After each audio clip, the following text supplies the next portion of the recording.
we're running around, and in this case, we're not doing city patrols. We're on what we call MSR Tampa, which is essentially the Baghdad to Mosul road.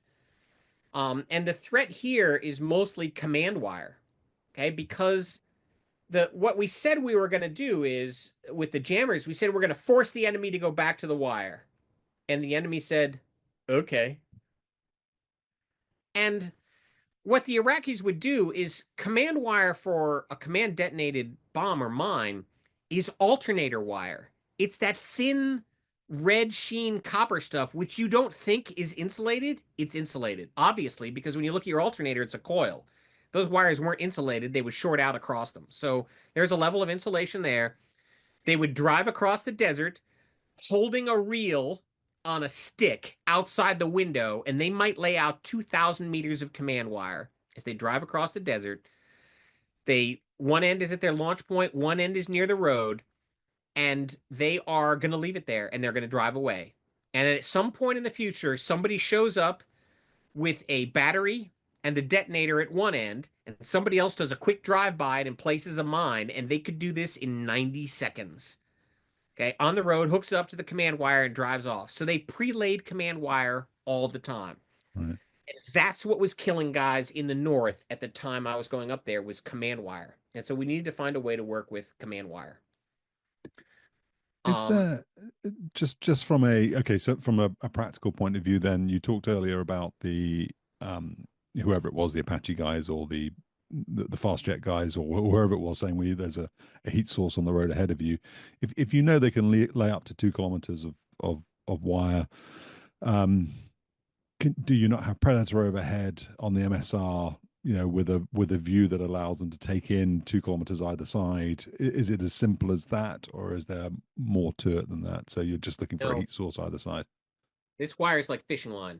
No, but I mean the people. So you don't care about the wire being there, but if someone's going to drive by and attach a mine, and then someone on the other end of it's going to go and install a battery and a detonator, you're looking for the person with the battery and the detonator who's out in the desert 2,000 meters to the side of the MSR. Is it that? We accidentally killed a lot of road repair crews, Oh, really? okay, with drones on armed drones that because they were doing road repair at night. Why are they doing road repair at night? Because it's fucking cool. That's why it's not as hot. So it's like, hey, these guys are digging a hole near the road. We need to kill them. Bad call. Wow. So it's not that easy. And we were wrong a lot. Okay. Um, so plenty of guys stop by the side of the road. I mean, a guy stops by this. I've seen uh crews put ordnance on guys that stopped on a road by the side of the road, and you only realize when they're viewing the video that they're taking a leak. Okay. I've also seen guys go on the video, hey, this dude's taking a leak. And so naturally they zoom in because that's what you do when you've got an electro-optical system. Um, so yes, it's not that simple. Okay. And that's one of the reasons I'm there, right? Is because, to try and make those connections. So I'd been out on patrol again and the engineer battalion commander calls me in. He's a lieutenant colonel. I'm a lieutenant colonel, and he says, "Hey, can you pay a visit?" Of course, I'm running around with his guys. Of course, I can pay a visit. He says, "What can you do from the air to help us out?" And I say, "Maybe we can do a lot of things, but I need you to lay out a test range."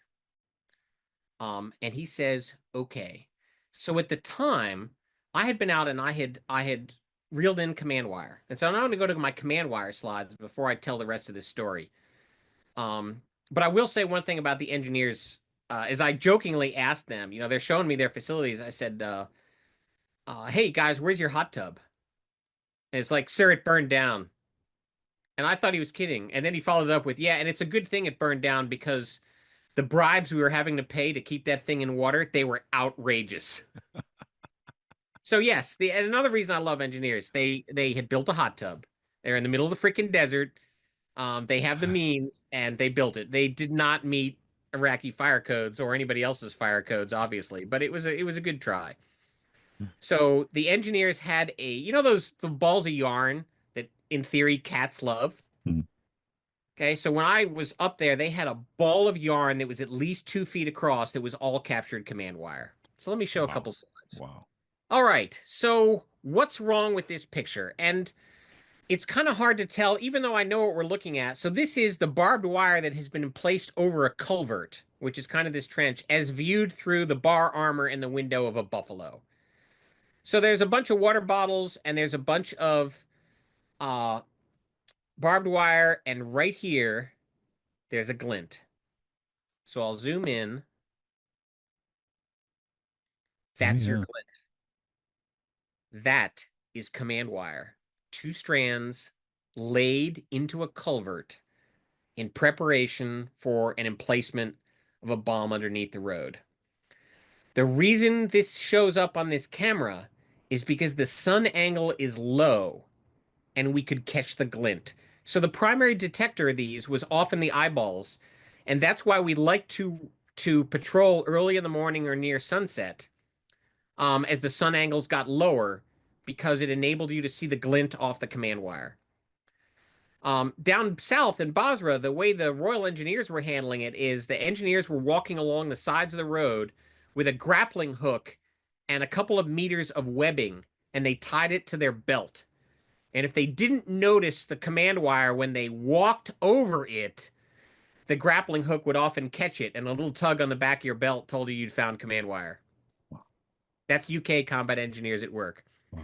We thought that was freaking crazy, but so we've got command wire, and so I said, hey, let's lay out a range. Take your captured command wire and lay it out on a disused corner of Tikrit, and let's see what sensors we can point on it as people are just flying by. And so we laid out the command wire exactly as the Iraqis did. We're using their command wire. And actually, the poor engineers had to do it twice because they laid out the test range, the command wire test range, and this is big. I mean, this is a couple of hectares. And another engineer company that hadn't been clued in rolled along and goes, holy shit, command wire on the base. And they cleaned it all up. So it had to be laid out again.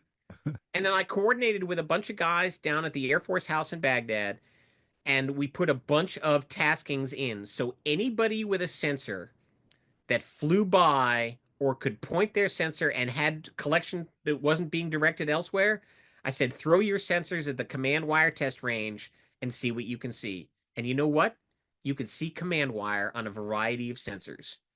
I suspected this because the navigation radar in the T-43 could make out fence lines around cattle ranches in Nebraska. So I suspected, because all this wire, you see how it's hung up on the brush? Hmm. It's not on the ground. It is Yeah. a number of wavelengths above the ground, and I expected it to act like chaff and re-radiate. And sometimes it does. So this particular project, um, and the ramifications of this were, we went from the idea of a lieutenant colonel asking me to help in setting out a test range to our first operational success, where we detected command wire and were able to give pre-warning to an engineer unit in 90 days at $0 with no development money applied, just using taskings that were between the gap. I got an ass chewing like you wouldn't believe for pulling this off back in Baghdad, Really? because the Sauron felt that because he was the director of the COIC, that all IED um, measures had to be coordinated through him, and I had not coordinated through him. And we're in a meeting. I mean, he called a meeting. He says, you have to coordinate through me. And I said, no, I don't.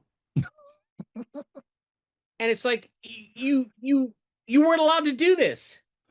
But I did. He storms out of his own meeting. I mean, it's not like I'm a lieutenant colonel. He could have thrown me out and I'd have walked out with a smile on my face. He storms out of his own meeting.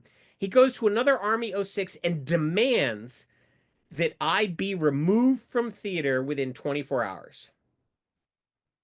And it's like, the other colonel, Colonel Smith, says, well, I can't do that because he's not in my chain of command. Because remember, there are no Army officers in my chain of command.